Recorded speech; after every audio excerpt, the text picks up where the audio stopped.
In the last lesson, we discussed the different parts of the Zodiac.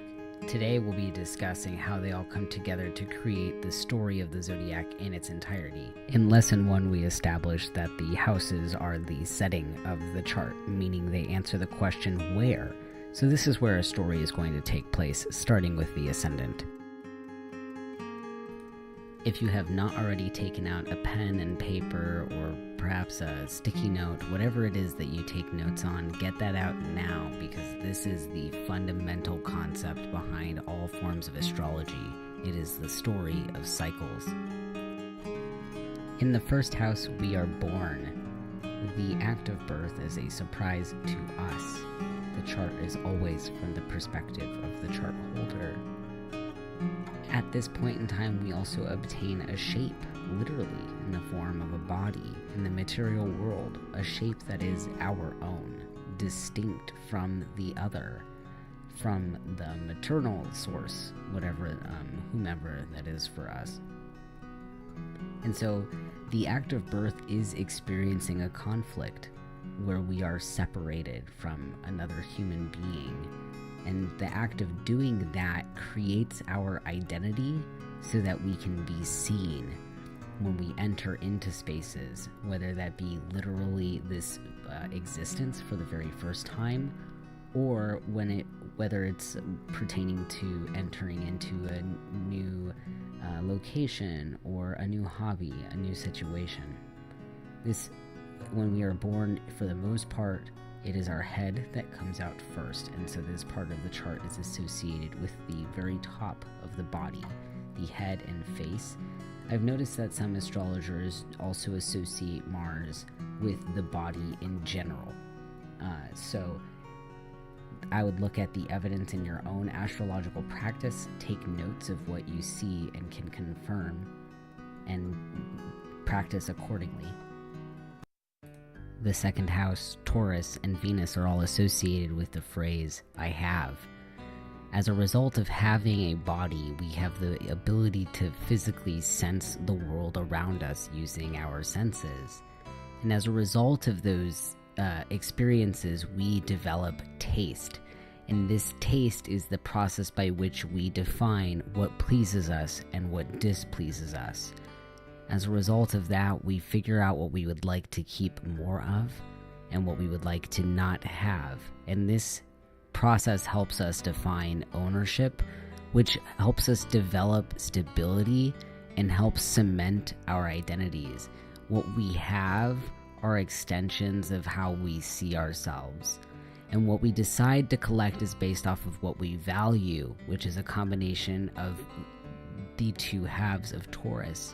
Something that pleases us, and something that proliferates or stabilizes us. As a result of Taurus and its fixed sign nature, we learn to say no because we want to keep things the way that they are. Taurus is also associated in a way with the development of sex organs and sensuality.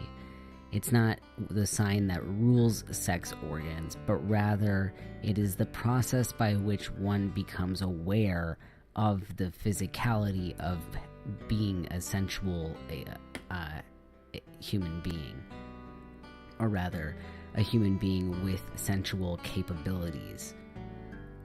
All of the above is an ongoing process, which is indicative of, again, the fact that Taurus is a fixed sign. This is not something that is immediate, nor is it something that changes its direction all the time. Puberty is a pretty good example of this. It starts at a relatively young age, but can take a very, very long time.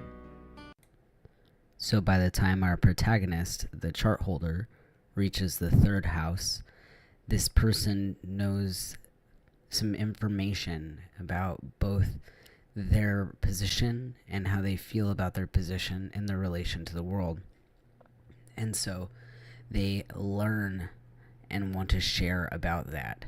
They learn language as a result of listening, Taurus is a quiet sign. And then they develop cognitive thoughts as a result of having language to put into thought form, which allows them to have opinions.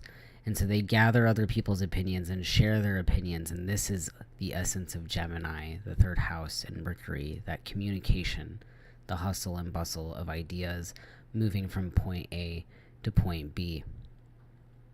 Because there is a youthful aspect to it, the protagonist and their ideas have not been together for a very long time, so they're not overly attached. And as a result of that, it's easier to collect and to give away information. It's not as personal. And so the way that they get information is through their neighbors, through making friends, through spending time with extended family. All of these people represent characters that the third house, that Gemini, and that Mercury are associated with.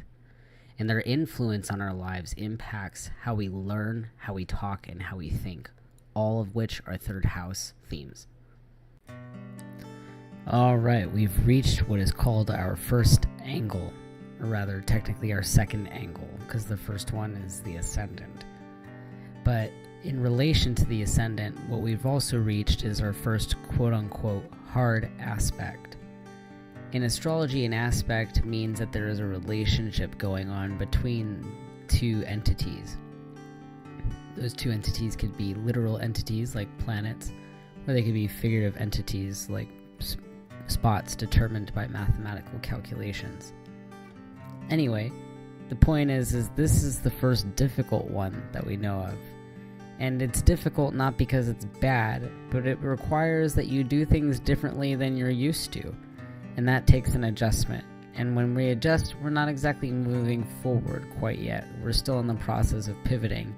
And so this first pivot is from the group of Gemini to the more private life of the home. This is the fourth house. It asks questions like, how do you feel about that? And what does your gut say? In fact, the fourth house in Cancer and the moon are associated with the stomach. And if you have a lot of planets in one of these places or associated with these themes, then you might have a sensitive stomach yourself. This is where we create family. It's also the most private part of the chart, with it being at the very bottom and the top of the chart representing the middle of the sky. And so with this most private part of ourselves, we have bonded the relationships that we made when we started those communications back in the third house in Gemini. We've created really close relationships, so close that we're very vulnerable with them, and they've become part of our tribe. That is the fourth house. It is where we create our tribe and where we feel tribal, and what our tribalness looks like when we engage in very tight-knit groups in which we feel as safe as we possibly could feel. As a result of feeling safe and at home, the protagonist of this chart can now let their guard down, and they, when doing so, find themselves in the fifth house associated with Leo and the Sun. The fifth house is where we play. It is where we create and allow our creative side to show. And as a result of that, our passion comes out, because we've generated such a deep bond with our tribe. We love them so much that it can be something that riles us up. Remember, this area of the chart is associated with a fire sign, so it inspires us to literally and physically move it. It energizes the body.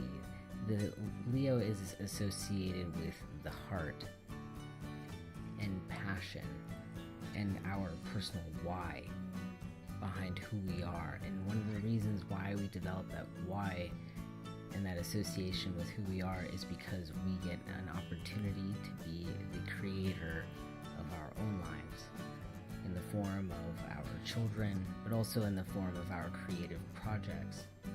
We become attached to them because we've made them presumably in our likeness. And when they are wrong, it means we too are wrong. And that can can be difficult to deal with. This is another fixed sign. And so it is maintaining what was started in the 4th house. And will adapt when we get to the 6th house.